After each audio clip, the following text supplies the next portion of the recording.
अस्सलामुअलैकुम। मोहम्मद अज़हर सिद्दीक अपने programme mess views के साथ हाजिर खिदमत है। इमरान खान साहब को हतमी लाए अमल की तरफ चल रहे हैं और इब्तदाई इतला के मुताबिक अगले हफ्ते में लॉन्ग मार्च और बाकी तफसीलात आप लोगों के सामने आ जाएंगी। डेट मेरे तक अंदाज़ा है और अगले हफ्ते के शुरू के दिनों में पॉसिबिलिटी है कि जब वो ऐलान करेंगे। ये रोका इसलिए है, जो मेरे तक इतला है, एक तो ज़िमनी इलेक्शन हो जाए। अब ज़िमनी इलेक्शनों में धांधली का प्रोग्राम भी बन चुका हुआ है और वो मुनज़्ज़म धांधली होगी, ऑर्गेनाइज्ड होगी, यानी 10-12 हल्कों के दौरान होगी। फॉर्म 45 ठीक तरह आप करते हैं, आप पैरा देते हैं, आप जगह जाकर इन चीज़ों को देखते हैं। ये वो सवाल आता है जो पाकिस्तान तहरीक इंसाफ के जो इलेक्शन कैंपेन को लेकर चल रहे हैं उन्हें आगे लेकर चल रहे हैं, ठीक है ना जी। और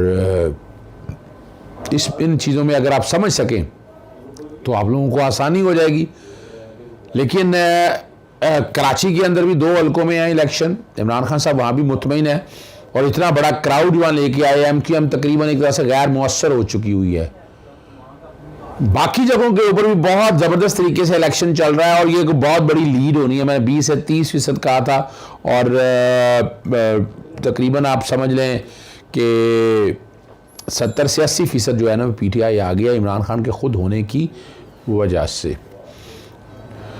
और इलेक्शन की तफसीलात जो है मैं कल के प्रोग्राम में आप तक बताऊंगा। कल सुबह के प्रोग्राम में मैं कोशिश करूंगा तफसीलात आपके सामने रखूंगा। इलेक्शन के कोशिश करूंगा एक ही हल्का अगर हो सका तो पॉसिबल है, लेकिन जनरल बातें मैं आपसे ज़रूर करूंगा। दूसरा जो आज बड़ा अहम मामला है वो है जजेस की तैनाती का तरीक़ाकार। जस्टिस शान गुल को कंफर्म ना करने पर बार में बहुत रिज़ाइनमेंट है और यक ज़ुबान है वकला बरादरी इसके हवाले से, और एक खामोश तहरीक अब शुरू हो चुकी है। 18वीं तरमीम नवाज शरीफ और कुछ सियासी जमातों का एक गठजोड़ था जिसके जरिए पॉलिटिकल इन्वॉल्वमेंट रखनी थी और उसकी शक्ल में आर्टिकल 175 आया। बैकग्राउंड पे आर्टिकल 175 चल रहा होगा और उसका मकसद क्या था।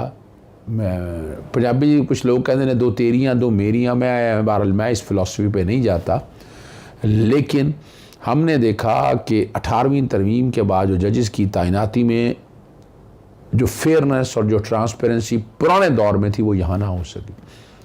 यहाँ एक अजीब सी कंट्रोवर्सी शुरू हो गई। आर्टिकल 193 के तहत वो जजेस आने हैं हाई कोर्ट के, और हाई कोर्ट की आने पर सीनियरिटी का प्रिंसिपल तो कोई नहीं। सेशन जज भी तो पहले आते हैं ना, जहां से उठाकर लेते हैं, वहां सेशन जज के लिए कोई सीनियरिटी का प्रिंसिपल नहीं है। लेकिन 177 वगैरह के अंदर या 176 के अंदर जो जजेस तैनातियां का प्रोसेस है सुप्रीम कोर्ट का, उसमें एक सीनियरिटी का एक झगड़ा ऐसे डाल दिया गया। वो PLD 2002 सुप्रीम कोर्ट 939 बड़ी क्लियर है उसमें, और जजेस तैनात होते रहे। वजह क्या वो लिखा यही हुआ ना 5 साल। मोस्ट सीनियर जज का लफ्ज़ नहीं लिखा हुआ वहाँ पर कि हाईकोर्ट का होना चाहिए तो वो तैनात होगा। और ये इतनी कंट्रोवर्सीज हो गई हैं पाकिस्तान के अंदर जुडिशरी के अंदर। ये एक अजीब सी बात है। लॉयर्स मूवमेंट एक एजेंडे के तहत थी, जजेस तैनातियों का जो प्रोसीजर है ये एक एजेंडे के तहत था, और उसके नतीजे आप आने वाले दिनों में देखिएगा, याद रखिएगा। किसी वक्त में इन अदालतों से आप आर्टिकल 2A के बारे में बातें सुनेंगे, आप इस्लामी निज़ाम के बारे खिलाफ बातें सुनेंगे, लिबरलिज्म आप बढ़ता हुआ देखेंगे। ये मैं वक्त से पहले बता रहा हूँ, ये रिकॉर्ड में रहनी है चीज़ें, इसलिए मैं बता रहा हूँ कि इसलिए ये बहुत अहम इशू है, बहुत अहम इशू है।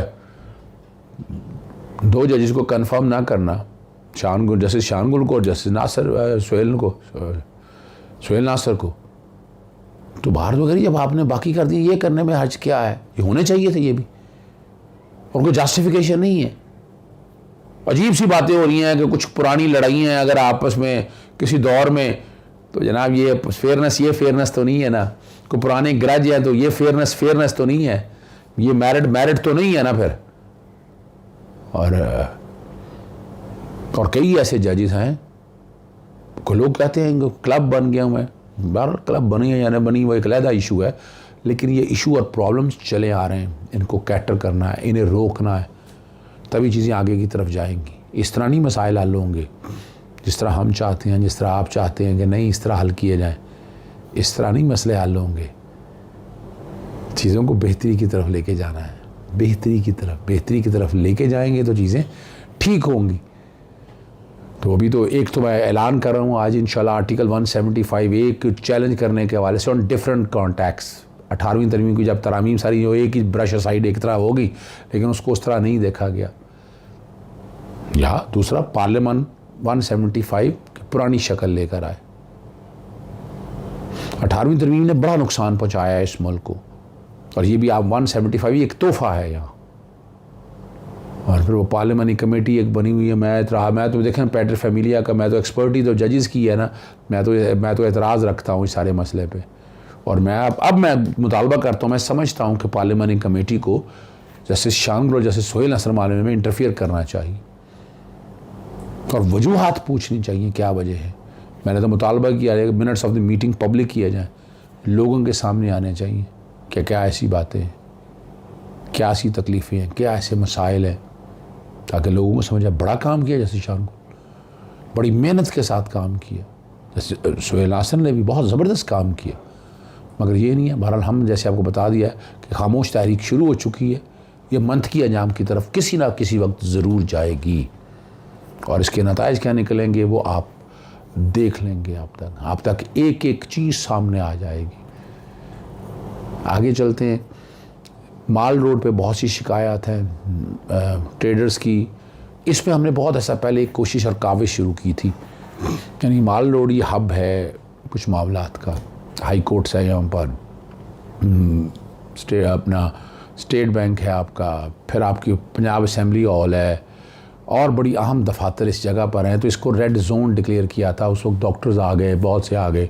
तो जस्टिस जवाद हसन ने बहुत खूबसूरत ऑर्डर अली अस्कर में किया। एक कानून जो रेड जोन के नाम से एक कानून जो है वो बाकायदा अप्रूव हुआ और वो बिल की शक्ल में गया। उसे कानून बनना था, वो कानून नहीं बन सका। अब पिछले 6 दिन से लोग बड़े तंग हैं। देखिए इस वक्त स्मोक की हालत बड़ी ख़तरनाक है, अलार्मिंग पोजीशन के ऊपर है। जब आप गाड़ियाँ जाती हैं एकदम बॉटलनेक बन जाता है, रश हो जाता है। तो एक तो पेट्रोल आपका ज़ाया हो रहा है, और सेकेंडली उस एरिए के अंदर पॉल्यूशन का मेयार बहुत तेज़ी से यानी पॉल्यूशन बढ़ रही है। और सिर्फ यही नहीं, माल रोड ब्लॉक होने से इधर आपका ये मैक्लोड रोड ये ब्लॉक होगी, तो जेल रोड हर तरफ यानी टोटल चौक हो जाता है ये निज़ाम।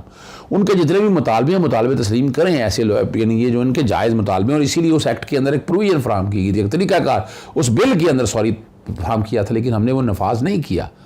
वो नफाज होना चाहिए था, वक्त की ज़रूरत है। और बैकग्राउंड पे वो आप देख रहे होंगे जिस तरह के एहतजाज की वो तस्वीरें लगी हुई हैं, जिस तरह वो हो रहा है वहाँ पर, आप यहाँ से समझ सकते हैं कि कितने मसाइल हैं सारे मसले का।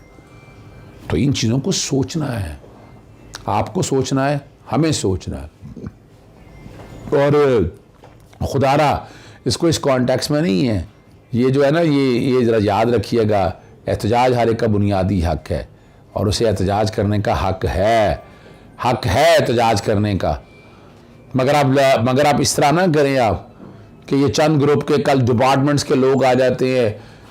ये जो है ना, ये वाले जो मसाइल हैं ना, मैं पॉलिटिकल एहतजाज को ज़रा थोड़ा सा डिस्टिंग्विश करना चाहता हूँ।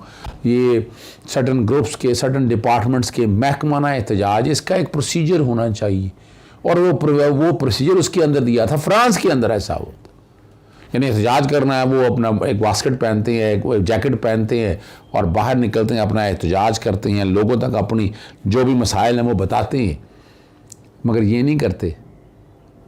और यहाँ क्या है, पॉलिटिकल तो आपको पता है एक लड़ाई और है, उसमें तो मैं खुद समझता हूँ कि वह एहतजाज होना चाहिए, इजाज़त होनी चाहिए, उसे मार कुटाई या बाकी यानी डंडा सोटे ये इस्तेमाल नहीं होना चाहिए, एहतजाज की इजाज़त होनी चाहिए। लेकिन ये जो है ना एहतजाज, आए रोज़ हम माल रोड पे देखते हैं, कभी स्कूल वाले आ जाते हैं, कभी टीचर आ जाते हैं, कभी डॉक्टर्स आ जाते हैं, कभी पटवारी आ जाते हैं, कोई ना कोई यहाँ आया रहता है, और यहाँ माल रोड के लोगों की ज़िंदगी अजीरन की हुई है। यानी ये तो नॉर्मल रूटीन है ना, ये हर वक्त चल रही है ना यहाँ पर। ये 365 दिन में से दिन निकाल कर देखें, आप परेशान हो जाएंगे। बढ़िया FIR हुए, कुछ नहीं हुआ। इसके लिए एक मुतफरक दरख्वास्त दायर की है लाहौर हाई कोर्ट में। उम्मीद है कि जस्टिस शाहिद करीम जो है पीर वाले दिन उसकी समाअत करेंगे, और मैंने यही बात की है कि इसको रोका जाए, रेगुलेट किया जाए, माहौल दोस्त बनाया जाए, रेड जोन एक्ट जो बना हुआ है, बिल बना हुआ, उसका निफाज किया जाए। और ये तभी मुमकिन है जब चीज़ें आगे जाएंगी। इजाज़त चाहता हूँ। अस्सलाम वालेकुम, अल्लाह हाफ़िज़। पाकिस्तान जिंदाबाद।